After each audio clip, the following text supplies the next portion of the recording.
Thanks for tuning in to Gunslinger Firearms and Gear. We have here a Glock 26 Gen 5. For all you Glock fanboys out there, I do like Glock. I say Glock fanboys, but I actually do really like their products quite a bit. The Gen 5 guns, especially the Glock 26 being my favorite of the 26. The Gen 5 being my favorite 26 of the subcompact lines, even though they've also released several others now. Just got this one in hand, and this gun actually belongs to my girlfriend, but she likes it a lot, and it seems to be a very nice shooting firearm with a decent trigger pull. Let's get down to business and do a first-person perspective tabletop review of this gun. We'll open the box, check out the contents, and go over everything with the handgun. All right, in usual Glock fashion, the latches open down. And here we have the foam-lined case with the, and you're not going to see it there, so I'll turn it around here. You have the book and everything and all of your paperwork inside of here. This also came with a lock and a cleaning tool, as well as this brush for cleaning out the barrel. So, we'll drop the mag, check clear. And one of the things that I like about the Gen 5 guns is the fact that they put forward serrations on the slide, and they did not add finger grooves or ridges to the front of the grip, which I have rather large hands. This is much more comfortable in my hands than what a Glock 26 with the finger grooves or ridges is. But I mean, as you can see, even choked up all the way on it. You know, I don't have a lot of real estate to get a hold of down here. It's still a very small gun. Now, that being said, this gun has been fired. I have shot this. My girlfriend shoots this on a regular basis, and it is a very good shooting gun. It's not unenjoyable for me to shoot. We'll go ahead and lock the slide back. We'll go through some disassembly. We'll look at the internals and everything here shortly. So, but yeah, overall, a pretty nice gun. One of the things that I note about the new magazines that the Gen 5s come with, they have an orange follower. I'm not really sure what that follower change was for, but an orange follower, I don't know, maybe high visibility if you're doing chamber check or whatever when you're done shooting. And it also came with the 4 back straps and the little holder with the punch for the pin back here. So we're going to pull these out, show you how that works. I'm sure that most of you who are familiar with Glocks know how that works, but some people may not be. So to get this pin out, I don't want to, try forcing it out and, have it poking me in the end of the finger. So I'm going to squeeze together one side of this tool here, and it'll slide right out with ease. And then you're left with the little punch piece there. So that is a longer pin that is meant to, let's see if we get right in here and just push that pin all the way out. You can see through here now. Which back strap is it that she was using? It comes with 4. This one's a larger beaver tail back strap. Let's go ahead and drop the slide on it. The larger beaver tail back strap fits right on here like so, snaps into place, and that makes it a little better for finger placement. Here we are, clear, and not that any ammunition magically appeared here or anything, but it's a good practice to get into, keeping your finger off the trigger and checking your chamber regularly, even though no ammunition is going to magically just jump right in there. So that allows for some decent finger placement. This has a pretty nice reset right there. Trigger's not squishy. You've got a very positive engagement of the trigger wall right before the break. Right there's the reset, and there's the break. It's very, very clean and crisp. I've noticed that with a lot of Glocks, sometimes the triggers are a little bit squishy, even after you've broken them in. A little squishy, a little squeaky, like my chair is right now. But yeah, I promise it's not my actual butt squeaking against the chair. I probably need to oil that up a little bit, but we'll pop this one off. I don't really care for these because I do prefer a more pronounced beaver tail to go over the top of the webbing in my hand there. So we're going to put this back strap back on the gun here. and it snaps right into place. You still have the opening down here, which that opening does serve a purpose. It's not just there for annoyance, it does serve a purpose. So we'll get that started back in and push it all the way through to the other side. Fingernail. And you want it to be as even as possible. So, and right there, we're flush. So, and much better, much better. Also, it does come with 3 magazines. They all come with the flat bottom plate. Just lock that in place. You have a little bit of a lip here in the front, and you have the coverage on the back.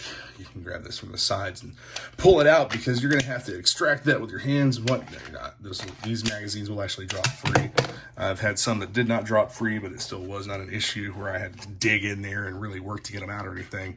But I did put a 2-round extension on one of these mags. I have another magazine with a 2-round extension, but it did not come with the gun, and I'm only trying to show here, you know, for the most part, what came with the gun. But that does allow additional real estate for me to get my pinky onto, and it is not uncomfortable to hold or shoot. I do much prefer a flat front. I wish that they would have done this with the Glock 19, but instead they decided to eliminate the finger grooves and bring back what I hate about the Gen 2 Glock 19. It's got that stupid finger pinching cutout down here. That's one of the worst design things I believe that I've seen in anything that Glock has done. You got the big, huge U sight in the back and the dot in the front. These sights are pretty easily replaceable. I mean, it's pretty standard Glock material here. Glock 26, 9x19. You got the slide engravings.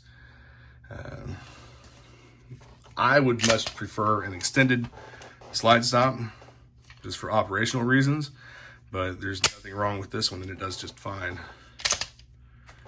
And we had a couple of issues when we very first took it out of the box at the range, but I think that was more attributed to probably a little bit of limp wristing or improper grip, something along those lines, than it was with the actual gun itself.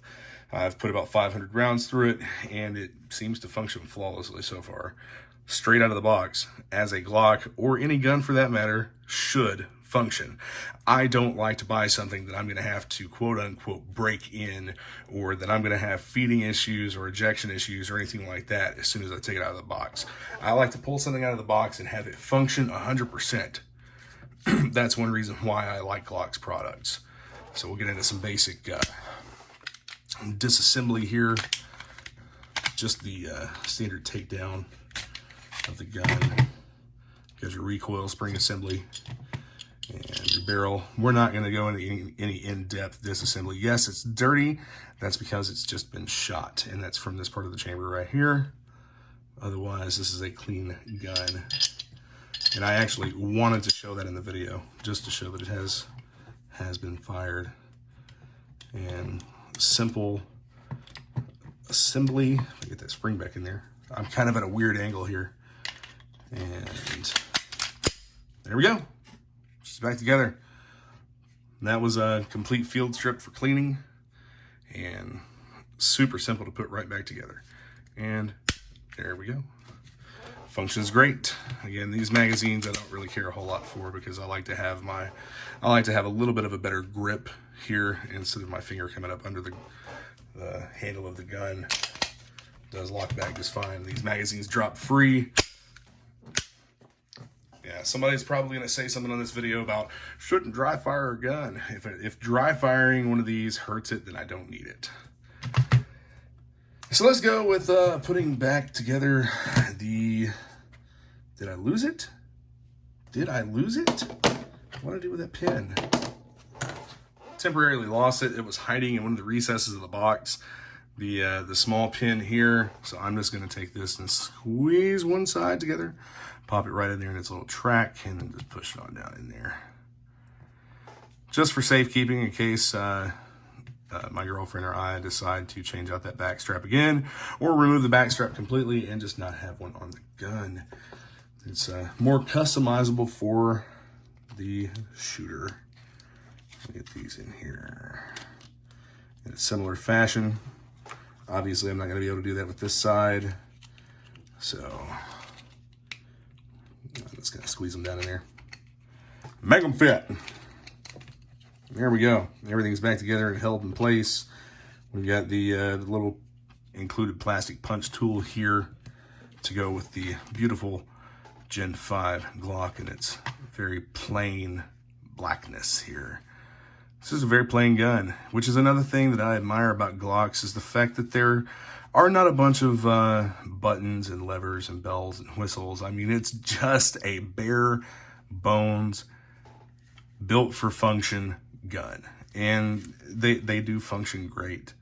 I've read about people having issues with some of them, but I've never personally experienced any issues with any of the Glocks that I've owned.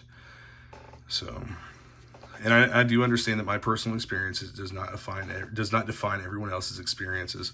One thing I'll note is that the trigger on the Glock 26 is smooth, which is what I prefer over the serrated trigger of the Glock 17. I don't believe that the 19 has the serrated trigger, but the 26 has a nice smooth trigger, and I do prefer that over the serrations.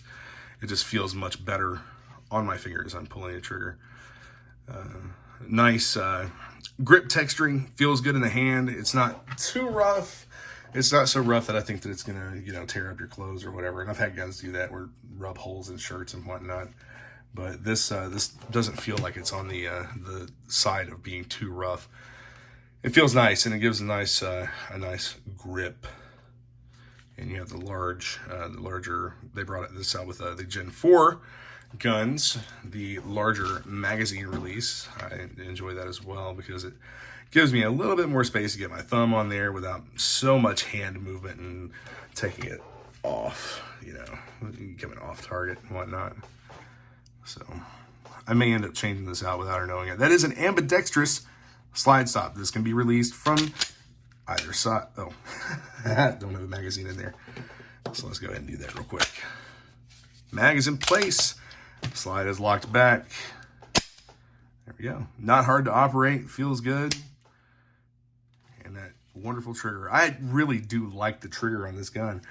Without replacing without putting a lighter connector or a lighter trigger or anything like that in it, I do enjoy the feel of the trigger in this gun. It feels good. It feels good to me.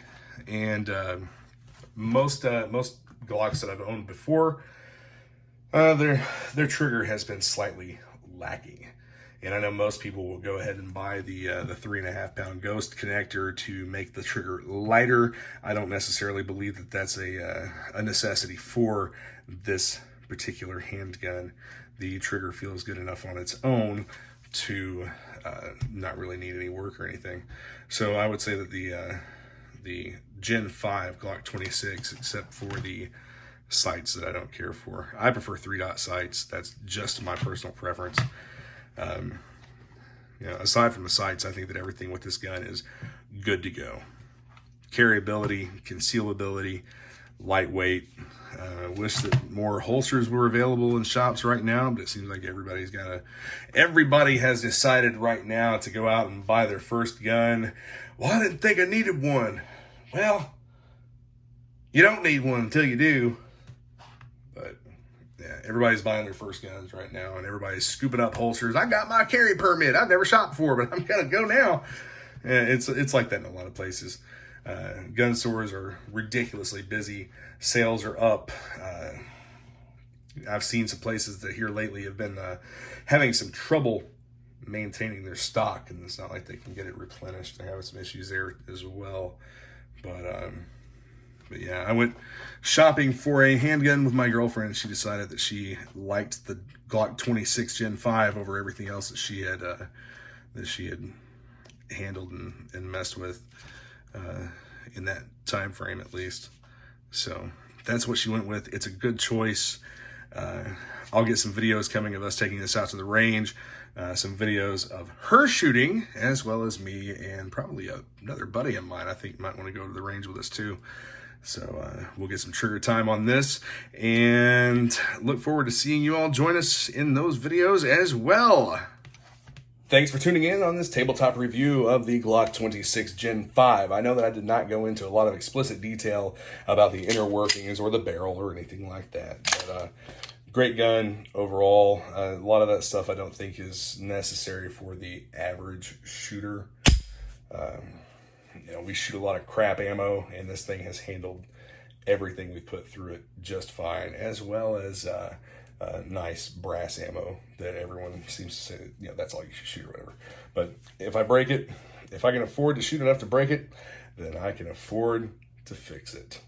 All right, guys, be sure to check out the other videos. Hit that subscribe button. Stay tuned for more Gunslinger firearms and gear. See you on the range.